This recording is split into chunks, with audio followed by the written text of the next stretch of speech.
আমাদের শরীফ ওসমান হাদি ভাইয়ের রক্তের বিনিময়ে একটি নতুন বাংলাদেশ বিনির্মাণের শপথ নিয়েছে। আগামীকালকে জানাজার নামাজের পরে তাকে আমাদের জাতীয় কবি নজরুল ইসলামের কবরের পাশে তাকে শায়িত করা হবে এবং জুলাইয়ের সম্মুখ যোদ্ধা বলিষ্ঠ কণ্ঠস্বর শরীফ ওসমান হাদি ভাইকে আজকে বাংলাদেশ বিমানের একটি বিশেষ ফ্লাইটে করে বিমানবন্দরে নিয়ে আসা হয়েছে এবং বেলা সন্ধ্যা 6টায় তাকে ল্যান্ড করা হয়েছে এবং সন্ধ্যা 6টায় ল্যান্ড করার পরে তাকে অ্যাম্বুলেন্সে করে হৃদরোগ ইনস্টিটিউটে নিয়ে আসা হয়েছে। এখানে তাকে হিমাগারে রাখা হয়েছে এবং তার জানাজার নামাজ আমাদের প্রধান উপদেষ্টা প্রফেসর ডক্টর মোহাম্মদ ইউনূস আগামীকাল বেলা 2:30টার সময় ঘোষণা করেছেন এবং তিনি জানিয়েছেন যে মানিক মিয়া এভিনিউতে সংসদ ভবনের মাঠে বিশেষ একটি ব্যবস্থা করা হয়েছে। আপনারা যারা জানাজায় অংশগ্রহণ করবেন তারা সবাই যেন কোনো ভারী ব্যাগ বা ভারী কোনো জিনিসপত্র না নিয়ে আসেন সে ব্যাপারে আহ্বান জানিয়েছে। আমরা বলতে চাই এই যে জুলাইয়ের সমস্ত শক্তি আজকে তারা একত্রিত হয়েছে এই ওসমান হাদি মৃত্যুর মধ্য দিয়ে আমাদের বাংলাদেশ বিনির্মাণে আমরা নতুন করে শপথ নিতে চাই এবং আমরা বলতে চাই যে একটি বাংলাদেশপন্থী নতুন একটি রাজনৈতিক বন্দোবস্তের দিকে আমরা যেতে চাই এবং বলতে চাই যারা বিভিন্ন পক্ষ স্যাবোটাইজ করে বাংলাদেশকে অস্থিতিশীল করার চেষ্টা করছে তাদের উদ্দেশ্যে বলতে চাই যে আপনারা ষড়যন্ত্রকে রুখিয়ে দিয়ে বাংলাদেশের আপামর ছাত্র জনতা আমাদের শরীফ ওসমান হাদি ভাইয়ের রক্তের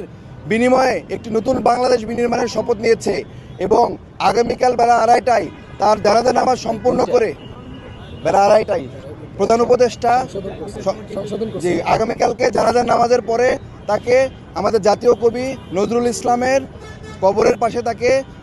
শায়িত করা হবে এবং তখন আবার তাকে সেন্ট্রাল মসজিদের সামনে হয়তোবা আরেকটা জানাজার নামাজের আয়োজন করা হতে পারে। আপনারা সবাই আমাদের যে সংসদ ভবনের পাশে মানিক মিয়া এভিনিউতে যে বিশেষ জানাজার ব্যবস্থা করা হয়েছে সেখানে সবাইকে উপস্থিত থাকার জন্য অনুরোধ করছি এবং সেই সাথে দেশবাসীর কাছে অত্যন্ত বিনীতভাবে অনুরোধ করছি আপনারা শান্তভাবে শহীদ ওসমান হাদি ভাইয়ের রক্তের যে শপথ নিয়েছেন আপনারা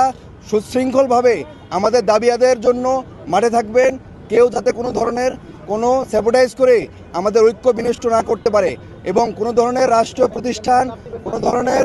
সংবাদ মাধ্যম কোনো ধরনের টিভি চ্যানেল বা কোনো ধরনের কোনো প্রতিষ্ঠান যাতে আক্রমণ না করে সে ব্যাপারে আমরা সবাই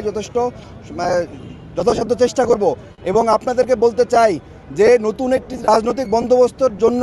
যে রক্ত দিয়েছে এবং জুলাইয়ের যে 1400 শহীদ হয়েছে এবং আমরা ছাত্র জনতা যে মাঠে নেমে এসেছি আমাদের জুলাই এখনও শেষ হয় নাই এবং